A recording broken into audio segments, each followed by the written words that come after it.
Good afternoon.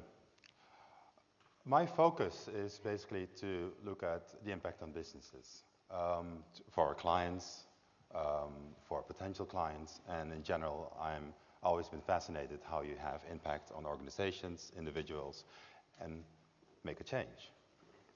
So there are a couple of examples of how you can have impact.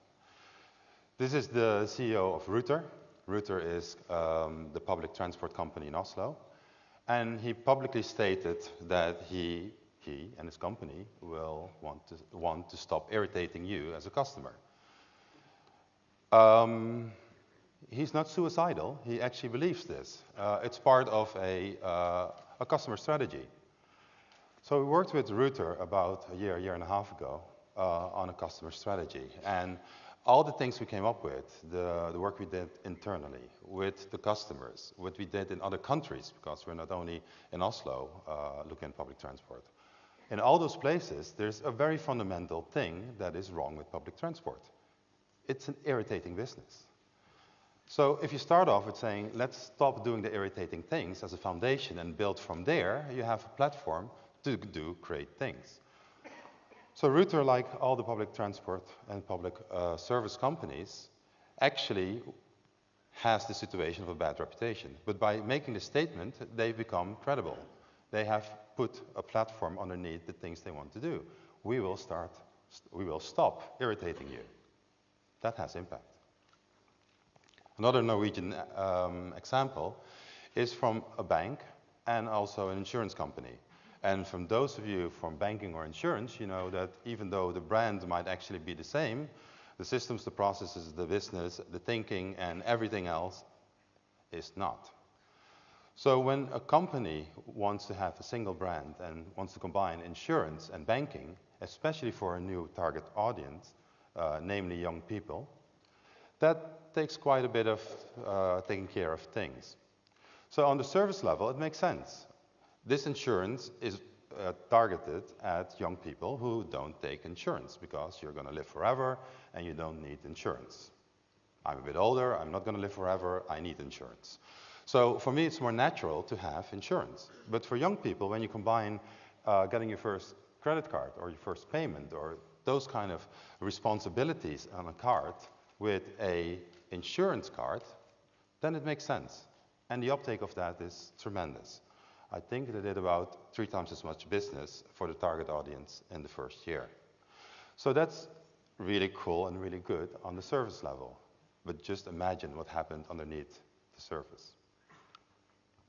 The third one is another project, and it has to deal with people with cancer or some kind of disease which has a mortality rate to it. And it's a very difficult conversation to have as a doctor, a nurse, with these patients. Because when these people are diagnosed, you want to have a conversation about what you should do in regaining your health, or you should do about your lifestyle, or all those kind of things. But people's minds are in 2 other areas. They're in their life. What's going to happen to me? What's going to happen to my family? Who's going to take care of them? Or it's in the system. What's going to happen to my job? What happens to my pension? Will I be able to pay my mortgage? So by separating those 3 concerns and actually finding a time and place to talk about these things with these people, it becomes very clear to both the people who have to support them and the people who receive the support what the main conversation is to be had. The reason why I'm showing this here is this is how the Norwegian health sector basically communicates on its website. And it's just one of the small deliverables of a larger project. So I'm not a service designer. I come from strategy, I come from business. And I wear a suit. Not always, but on this special occasion, I think I should wear a suit. So let me tell you about my colleagues.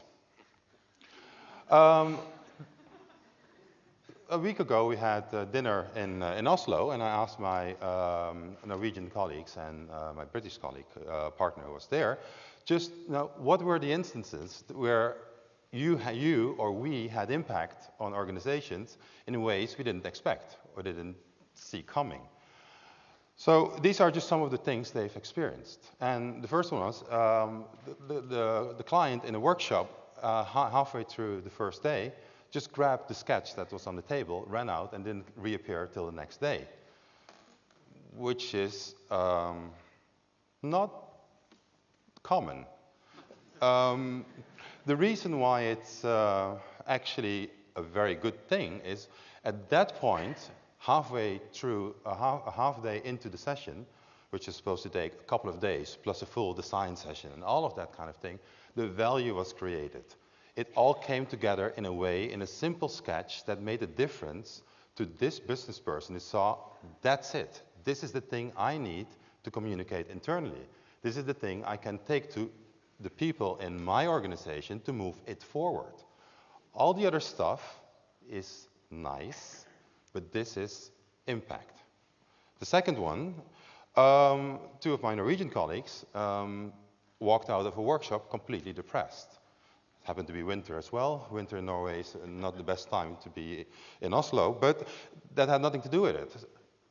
So for 2 years, they thought they'd done a really poor job with this particular client. Until they were invited back, surprise, and were told that that workshop had been the beginning of a total transformation of this organization. That workshop, which was extremely painful, put people in a room around a single idea with the support and the creativity of service design, facing up to some of the challenges that therefore were unspeakable. So it was a painful session. And no, it didn't deliver a fully fleshed designed service, but it was the beginning for this organization to move forward. The third example actually happened yesterday. We invited a client with 2 different locations in Europe, and for a joint workshop, basically to set all of the work we wanted to do with them, set it up. And there was a tremendous row in the room. Now, we're not very sensitive souls at Livework, but it took some volume. And the good thing about that volume was it showed the passion and also the commitment to get some of the stuff that had been hidden underneath the service, get it on the table. Unfortunately, they chose our location to do that, but it needed to be done. That is impact. We haven't even started with this client, but we have already started. And then the final one is that the blueprint that keeps getting stolen. So this is a project that was delivered and it had a blueprint. And what I understand, it's a big one and it's supposed to be on a wall. And it keeps disappearing from the wall of this particular person. And then it reappears and disappears. Which says 2 things. He should make photocopies. But more importantly, it's seen as a very important thing within this organization because nobody's telling them go and steal that blueprint. It is something that people truly value in the organization. It does something for them. So when we talk about business impact, and some of the other presenters, we kind of try and make it very big. But business impact doesn't always have to be. So my personal journey towards service design is about 12, 13 years. Now I'll skip the first years, I'll just jump into 2003.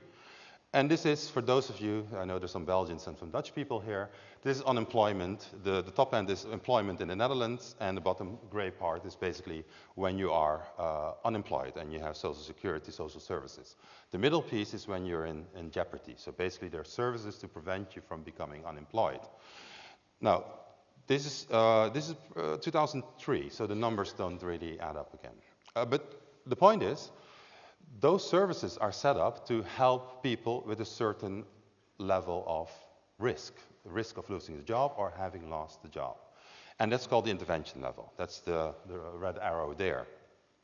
So we're doing this project, and we basically said, as a project organization said, why intervene in people's security of job at the moment when they lose the job or when they have to register for unemployment? That's too late. That is, those people have been anxious, have been worried, and had the potential, as an agency, you had the potential to help them a lot earlier, a lot sooner, and make a difference. And the simple answer is, no, that's too expensive. That means we have to use our main channel, which is physical locations, to help those people. And we said, no, it's 2003, we have the internet. And they said, the what? So we had to explain the internet, and especially what the internet could do for this organization. And no, we were very ambitious. We looked 3 years ahead. Basically, these are the intervention levels. What we explained was that if you intervene earlier using cross-channel and using the internet and using the call center in the right combinations, you can shift basically the burden on some parts of the organization towards the other. And the good thing about it is people actually want that. Now, so that was the easy thing. There was a business case behind it, the numbers stacked up, and there are only 16.5 million Dutch people, but if you still apply that multiplier, you know the numbers can stack up. So we had a case.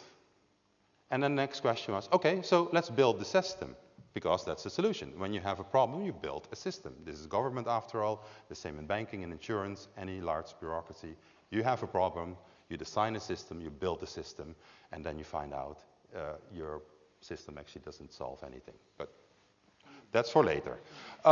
Anyway, the first part is you design a system. And we said, no, what is the problem and what is the service that has to be designed? So this is 2002, 2003. And the issue there was, as an organization, we knew we have to communicate differently. We have to engage different parts of the organization, otherwise they'll build another system. So we went out looking for something around experience and services and design and creativity, and we couldn't find anything. We talked to agencies, consultancies, research companies. It's 2003, and there was no service design to be found.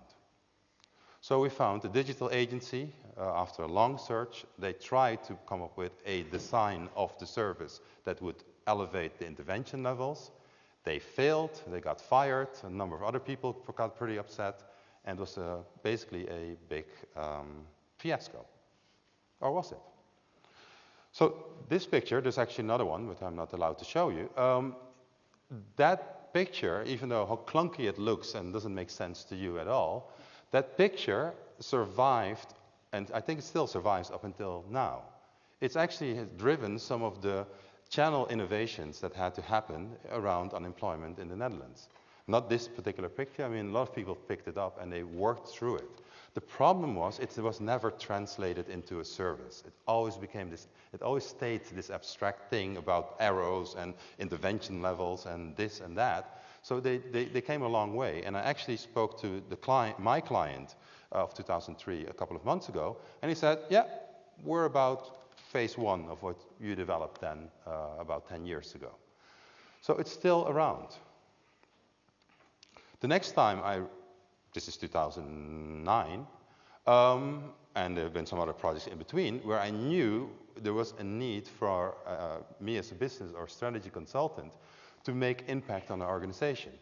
I can produce the numbers, I can produce the stories, I can produce the concepts, I can have teams coming in to make it all very rational, but it won't fly because it's not about the numbers. It's not about being rational. There's something else needed. So this time around, in 2009, we actively looked around for what is needed, and we stumbled upon Adaptive Path by pure coincidence. And they came over, worked with us for a couple of days, said, no, thank you very much. We're not able to do this. And we actually found what we were looking for. We found what was called service design. No clue what it was, what it did, who were the people in it, but a bit of Googling and you get the known suspects. So I've met around that time IDEO, Frog, Engine, Livework, and all those other companies. So as a business and as a business consultant, I knew what I was looking for and I found it in service design. And we took on the project. This is a cross-channel project.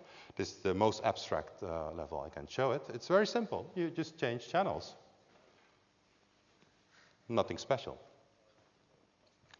I can't give you the exact number, but take a number in your head for this particular company. It's a telco company. And I guess you need to multiply it a couple of times to guess how expensive that is to make some of this happen. The numbers are really large to do it in this organization. So it's not that easy. So what happens if you take the service design and give it some steroids, or in other words, you combine it with business people, business thinking, basically the capabilities that exist either in the organization or can be hired in. Because you have the creativity, you're the niceness. Remember, you're the nice people. When I come in, people scare. I scare people. You come in with a smile. When I smile, people get really worried. So it is the combination of those two things that make a difference. My smile and your smile. So this is a telco, and this is not for any particular country. We've tested this in multiple countries, continents. This is what happens when you actually buy a phone or a contract for a phone. This is not for debit, this is for when you have a contract. And it's basically the experience, and it's very universal, of buying or changing a phone. It is a positive experience the moment you buy it, and everything after that is kind of downhill. That can happen in a matter of minutes, seconds, hours, days, or weeks. Then you have the three negatives. The first negative is you have to change phones. Now, some people enjoy changing phones. You're not normal. The second thing you have to change your service. You have to swap your things over. Now, that's always an annoyance. And the third thing is when you found out that the summer deal that was given to you is only for the summer, and it's now winter, so you pay double. So that's where you get the bill, and the bill doesn't conform to what you were expecting to pay over winter. So those are the three negatives. The interesting thing from a business perspective is those three negatives actually show up in the numbers as complaints, issues, irritations. Those are things where actually the customers reach out and say, this is not what I expected, I don't like this, I don't agree with this. And for every one of those complaints, there's a factor of 8 to 13 who don't. So those complaints are preventable. Most of those issues that you see here, the three negatives, can be simply picked up by taking a bit more time to educate, help, or support the customers at the moment when they buy or change their service. And we've actually done projects around that. So there are two sides to this diagram. It's the smiley faces and the unhappy faces. You have the experience of the customers on top, and what an organization needs to do to support them and keeping them happy or preventing them to be unhappy. Now, there's always talk about this wow moment and how can we invest in this fantastic experience. The problem with the fantastic experience, usually around the sales moment there, is you better back it up with something substantial after that, because that moment is pretty fleeting. And what remains are the negatives there. And if you really do it wrong, when the moment comes when somebody says, I can change, switch, guess what they'll do? They'll change. That happens in energy, happens in mobile services, happens in a lot of the larger services. So let's zoom into one particular scenario, because if you help customers early on, I just said, you can actually prevent a lot of those problems and irritations. So let's zoom in. You want to actually have those customers, help them get their device and their product and service up and running really quickly. And we've piloted this. And so you plug in one phone, another one, it swaps over, you explain about changing the email, blah, blah, blah, 3 minutes. Fantastic.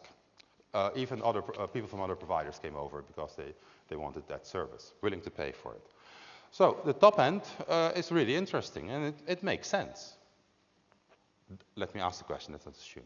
Does this top end, does it make sense to you? When you look at that, does it make sense to support customers when they actually get a new service that they find hard to understand? No? Yes? Somewhat. Okay.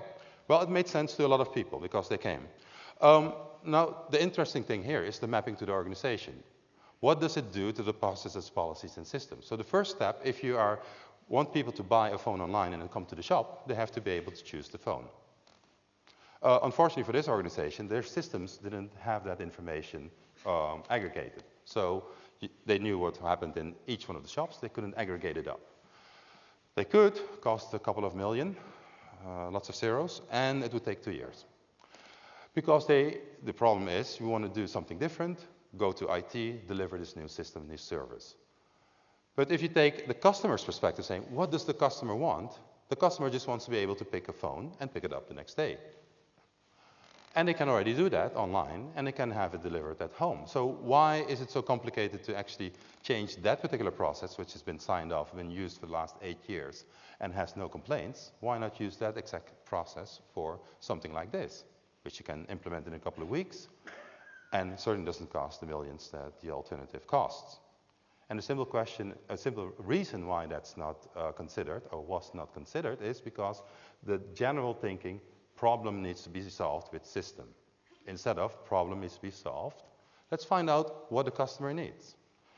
Because of the time, I'll skip the other two examples. I'll move on very quickly. This is what we call a heat map. This is based on public transport.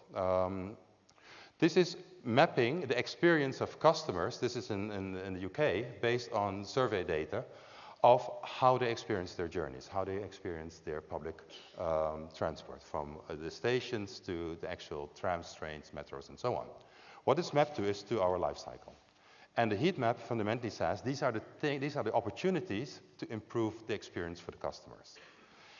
If you know that, then you can design the service against those particular hotspots. So this design is for ticket information centers in London, basically support people coming in from London and what they need, and when they enter London, and what they need in terms of information and service in general. So the interesting bit is that explains the way people experience it on the top level. The pictures below, since this is a transport company, it's TfL, you have to think about physicality, what it looks like on the walls and what it looks like on the screen. So that's what we translated into, and the Mayor of London loved it, and actually was one of those things that he signed off in saying, this moves us forward, it makes a difference. The heat maps give the validation, the pictures on top give the explanation, and the images and the descriptions underneath give basically the connection to the organization of how and what they should be doing. I'll skip to the final slide since I've run out of time. Those are the 6 things. I'll keep it really short. So when you join me as a business designer, that's basically the title we use internally.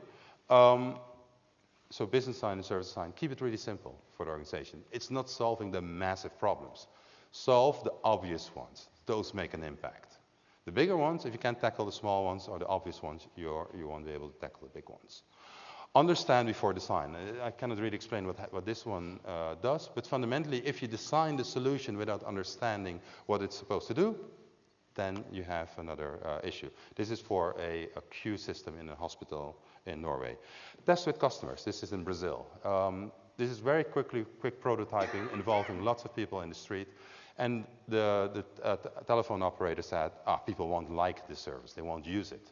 Well, they actually did. And the main reason why they liked this is because they hated the telco companies. And this gave them an opportunity to grab and pay and get rid of those telco bills there and then. Give the organization time. This is an energy company in Norway. So we redesigned their bill about 7 years ago, and took 2 years. And they came back a couple of months ago and said, now we're ready for phase 2. So they needed about 5 years to move on to the next phase. You could push and design and force all these alternative nice scenarios, but they were not ready. And the final one is have fun with the clients, because remember, you guys are the fun people, the nice people. Let me close with this quote. This is a project in Thailand we did. That is the advisor to the Prime Minister of Thailand. And basically, I'll read it out loud. Engineering and architecture are useless without service design. There's no point investing in the pure physicality and technicality of any public service infrastructure if the service aspect is not well thought through and well planned. So this is actually a statement of a very smart client of ours. So my final thought to all of you is, give your clients what they need. Give it in a shape and form they can use. It might be tiny, might be big, but give it to them, support them, and help them move forward. Thank you very much.